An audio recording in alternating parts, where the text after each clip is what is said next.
요즘 뭐 주식시장이 호황이다라고 하면서 여기저기서 이제 돈 벌었다는 인증글들도 커뮤니티에 많이 올라오고 있지만, 실질적으로 한편에서 보면 물가가 사실 굉장히 많이 올라서 어떻게 하면 조금이라도 쉽게 돈을 벌 수 있는지에 대한 그런 고민들도 사실 어떻게 많이 하시는 것 같고, 이러한 것 때문에 자신이 성범죄 피해를 당했다라고 해서 성범죄로 무고하게 고소하는 경우도 굉장히 많은 것 같습니다.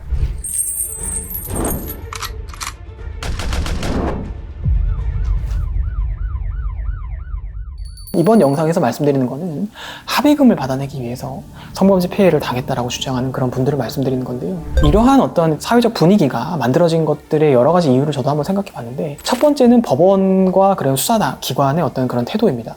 2018년 정도에 성인지 감수성이라고 하는 것을 굉장히 좀 중요하게 생각해야 된다라고 하는 대법원의 판례가 나왔습니다.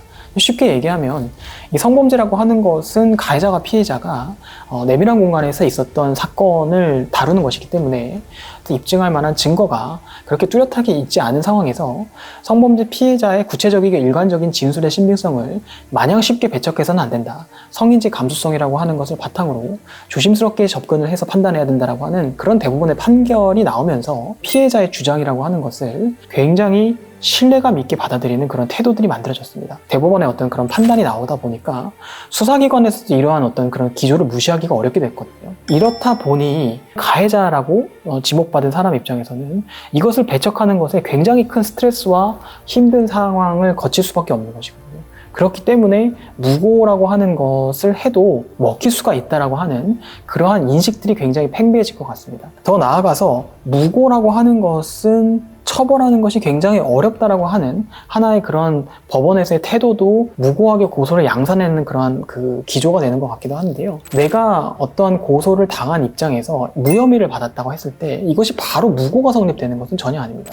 허위의 내용으로 나를 고소했다라고 하는 점을 고소하는 사람 입장에서 어느 정도 소명을 해야 되고, 수사기관에서 이걸 입증해야 되는데, 대부분 수사기관에서 혐의 없음이라고 판단하는 것은 증거가 불충분하다, 일체의 허위 사실이라고 볼 수는 없지만 그것을 뒷받침할 만한 증거가 부족하다는 그 증거 불충분으로서 무혐의 처분을 내리는 것이 많기 때문에 이러한 경우에 무고가 성립되는 것은 더더욱이나 어렵습니다. 즉, 무고로 내가 이렇게 고소를 해서 합의금을 받는 것, 성범죄 피해를 당했다고 고소하는 방법을 인터넷 찾아보시면 얼마든지 쉽게 찾아보실 수 있습니다. 합의금 받아서 해외여행 다니고 명품 쇼핑했다라고 하는 거 인증하는 글들도 쉽게 찾아볼 수가 있습니다. 정리하면 나에게는 아무런 리스크는 없고요, 내가 받을 수 있는 보상이라고 하는 것이 리턴이 굉장히 많다라고 하는 그런 생각 때문에 일단은 한번 고소해보자, 그리고 합의금 받으면 좋아 라고 하는 그러한 인식들이 굉장히 많이 팽배해졌기 때문에 최근에 들어서 특히나 더 무고로서 고소하는 경우가 굉장히 많은 것 같습니다.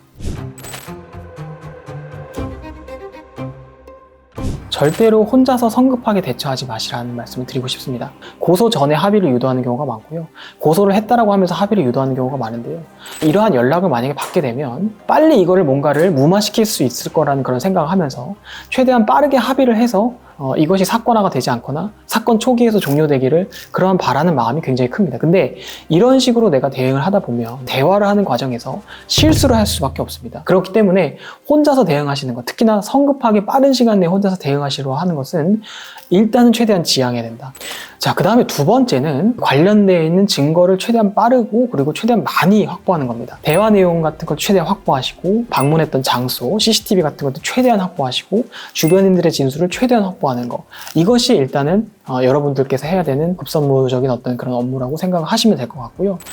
그 다음에 세 번째는 함부로 절대 사과하지 말아야 됩니다.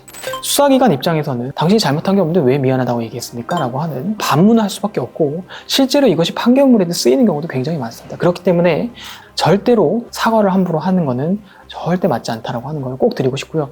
상대방이 내가 이 정도의 돈을 주면 내가 눈 감아주겠어, 고소한 거 내가 취하하겠어 라고 했을 때 그러면 얼마를 제가 드리면 될까요? 라는 등의 합의에 응하는 취지의 진술을 하는 것도 절대로 하면 안 됩니다. 잘못한 게 없으면서 왜 합의의 요구에 대해서 뭔가 조율하려는 그러한 진술을 하였습니까? 라고 하는 반문을 당연히 할 수밖에 없습니다. 그렇기 때문에 절대 사과하지 마시고 절대 합의 요구에 대해서 응하지 마시라 라는 말씀을 꼭 드리고 싶고요. 마지막으로 여러분이 정말 떳떳한 상황이라고 한다면 무고죄로 맞대응하는 거를 생각해 보시길 추천드립니다. 무고죄로 고소를 했을 때에는 상대방도 일단 압박을 느낄 수밖에 없고요.